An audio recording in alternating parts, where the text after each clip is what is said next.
I still remember when I was in elementary school, it was all over the news. African immigrants trying to cross the Spanish border. Hundreds of small rafts with way more people they could harbor, trying to get to our coast, risking their lives for it. At the same time, the European Union would be encouraging young students to visit other countries, learn from their cultures, and share experiences. How is it that we encourage the exchange of cultures between both the European countries, but when it comes to African countries, they're looked down as immigrants trying to take advantage of our welcomeness? One argument that I constantly hear in favor of immigration is they're desperate and looking for shelter, or is their only chance for a better life. These are all appealing to the empathy of those against poor immigrants. However, have you ever stopped and thought why they're immigrating in the first place? When we look into immigrants looking for a safer homeland, I like to look at it as if we had two types of solution. The short-term solution would be welcoming them to our country, giving them food, home, shelter, economic aid. However, the long-term solution involves looking into the reason why these people are willing to put their life on the line to come to a country where they know they're not welcome. Truth is, they're only coming for what belongs to them.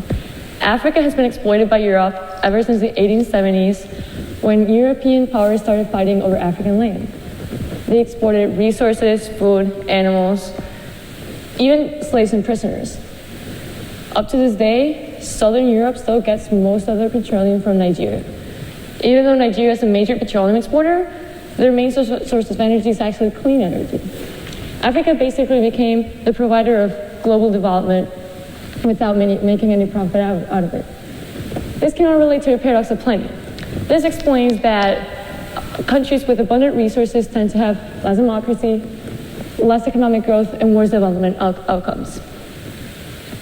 All this, added to the expansion and imperialism of Europe at the time, made Africa the perfect target to be exploited. If we look into wealthiness, Africa ranks 38 out of the 50 least developed countries on the globe. These countries are actually rich, but their riches did not improve the lives of their citizens because they are lost among African governments, local elites, warlords, and mining multinationals. High-class citizens in Africa, which is a really low percentage of their population, make deals and trading resources. In the meantime, working Africans are a really poor section of their community, work in really poor conditions for a really low amount of money just to get this business going. Of course,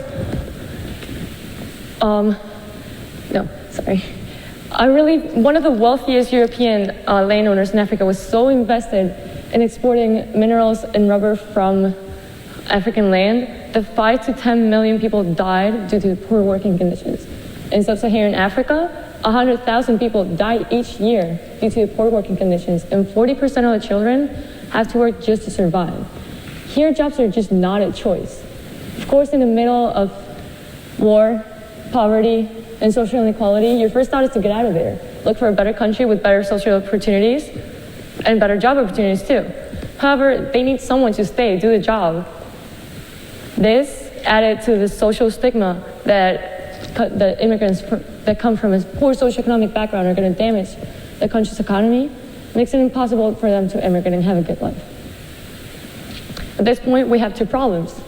If they stay, they're facing poor working conditions, a low wage, and a country and a government that will do nothing to help them. If they leave, they face the danger of not making it. And even if they do, they can be sent back home in a second. And their chances of being successful in this country are really low anyway.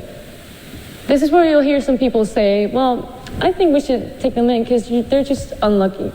No, they're not unlucky. They didn't just happen to be in a developed nation. This is the result of decades of exploitation and capitalism. We have to understand why this is happening. We can't just keep welcoming them to our countries for a few months to feel good and then send them back. This is not helping anything. I mean, of course, it's helping them for a few months, but for how long are we going to keep doing this? Instead, we have to work out a relationship between nations where we benefit each other fairly, where African workers have good conditions, are not mistreated, where Africa is not exploited, and where the profit is divided evenly. Africa does not need your rescue. Africa needs you to let it be.